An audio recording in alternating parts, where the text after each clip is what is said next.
পিরামিডের ভিতরে একটা বক্সের মধ্যে একজন একটা ডায়েরি পেয়েছে, সেই ডায়েরির মধ্যে লেখা যে পরের প্রজন্ম যারা আসবে খুব দুর্বল হবে। তা পরের প্রজন্ম যারা আছে তারা কিন্তু দুর্বল হয়, ব্যাপারটা মোটে এরকম নয়। বরং যেটা হয়, 16কে 2 দিয়ে ভাগ করলে কত হয়?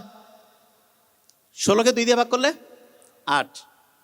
তাই একজন বলছে যে ভাই আমাকে তো যে হিসাবটা দিয়েছে সেইখানে হচ্ছে যে 8 টাকা, আরেকজন বলছে আমাকে 16কে 2 দিয়ে ভাগ করে ওই টাকা নিতে বলছে। 8 টাকা নেওয়া, 16কে 2 দিয়ে ভাগ করে 8 টাকা নেওয়া, সরাসরি 16 থেকে ভাগ দিয়ে 8, এমনিতে 8, একই কথা। ঠিক তেমনি করে পরের যে প্রজন্ম আসে তারা যে দুর্বল হয়, এইটা আসলে প্রত্যেক প্রজন্ম আজ থেকে 5000 বছর আগের থেকে মনে করতেছে তার পরের প্রজন্ম দুর্বল, তার পরের প্রজন্ম দুর্বল, তার পরের প্রজন্ম দুর্বল। এইটা মানুষের একটা প্রথম থেকে মানুষের মধ্যে একটা ধারণা যে আমার সন্তান দুর্বল হবে। এই ধারণাটা বংশ পরম্পরায় হচ্ছে আস্তে আস্তে আস্তে আস্তে আস্তে আস্তে আগে আসছে। কিন্তু আমরা যেটা গবেষণা করে দেখি সেটা হচ্ছে পরের প্রজন্ম দুর্বল হয় না, পরের প্রজন্ম আগের প্রজন্মের মতোই হয়। এবং সেইটা যে ঠিক, এইখানে যখন আমি হাত তুলতে বলেছি, আজ থেকে প্রায় 70-80 বছর আগের ঘটনা। হার্ভার্ড ইউনিভার্সিটিতে এরকম একটা প্রোগ্রামের মধ্যে হাত তুলতে বলছিল। তা হার্ভার্ড বিজনেস স্কুল তো অসাধারণ, সেইখানে হাত উঠাইতে বলছে যে তোমরা কারা কারা জীবনে সফল হইতে চাও। সবাই হাত তুলছে যে আমরা হইতে চাই। তারপরে বলছে যে ঠিক আছে তোমরা কারা কারা জীবনের লক্ষ্য নির্ধারণ করছো। মোটামুটি সবাই বলছে লক্ষ্য আছে। কারা কারা লিখছো, লিখছে দেখা গেছে 8 থেকে 10%। ডিটেলস লিখেছো 3 থেকে 4%। তো এখানেও আমরা যে পার্সেন্টেজটা দেখছি, ডিটেলস লিখছে 3 থেকে 4%। এবং যখন কেউ একটা জিনিস হতে চায় সেটা যখন লিখে ফেলে, লিখলে লাভটা কি এটা অনেকে বুঝতে পারে না। আমিও চিন্তা করতাম যে রেটিকুলার অ্যাক্টিভিটিং সিস্টেম অন হয়, এই জন্য বোধহয় লেখার লাভ আছে। এই 5-7 দিন আগে একটা আর্টিকেল পড়লাম, অবাক হয়ে গেছে। কি সেটা? একজন ধরা যাক যে কম্পিউটারে লিখতেছে, কম্পিউটারে যখন কেউ একটা পড়া লেখে বা যে কোনো জিনিস, তখন তার ব্রেইনে 7টা রাস্তা তৈরি হয়।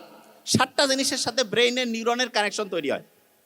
আর ওই জিনিসটাই কেউ যখন কলম আর খাতা নিয়ে হাত দিয়ে লিখতে থাকে, তখন 100টার বেশি রাস্তা চালু হয়ে যায়। বুঝে নাই? তার মানে আমি যখন একটা জিনিস কম্পিউটারে লিখছি তখন 7টা, অনলি 7টা রাস্তা, 7টা কানেকশন ব্রেইনের একটা নিউরনের সাথে অন্যদের হয়। আর ওইটা যখন আমি লিখে ফেললাম তখন 100টার বেশি রাস্তা চালু হয়ে যায়।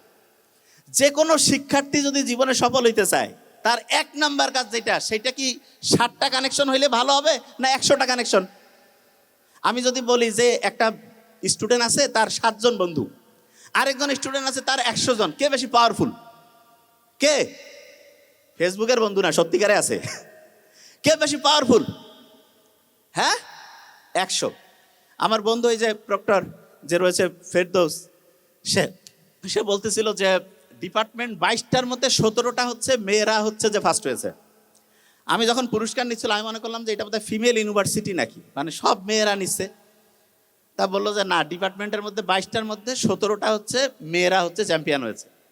মেয়েরা যে চ্যাম্পিয়ন হয়েছে ওদের বুদ্ধি কি খুব বেশি এরকম? এই কারণে ছেলেরা এখন বেশিরভাগ জনে, আজ থেকে 15-20 বছর আগে বইয়ের মধ্যে লেখা ছিল যে মেয়েদেরকে কোঠা দিতে হবে। বিশ্বাস করো, যেইভাবে দিন আগাচ্ছে ছেলেদেরকে কিছুদিন পর লিখতে হবে আমাদের কোঠা চাই। ভয়ঙ্কর।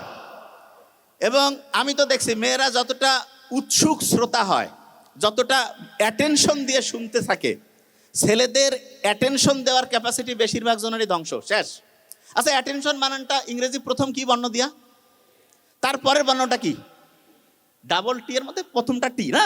ওকে, এই 2টা বর্ণ খেয়াল রাখতে হবে, অ্যাট, এ এবং টি।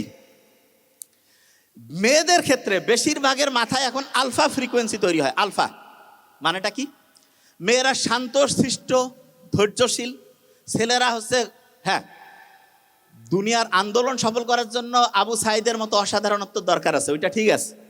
এবং ছেলেরা অসাধারণত্ব দেখিয়ে একটা জাতিকে মুক্ত করছে, ওকে ফাইন। কিন্তু পড়াশোনার ক্ষেত্রে ফাইটিং করলে কিন্তু হবে না। পড়াশোনার ক্ষেত্রে স্থিতিশীল ব্রেইন লাগবে, মানে ব্রেইনটাকে ঠান্ডা রাখতে হবে।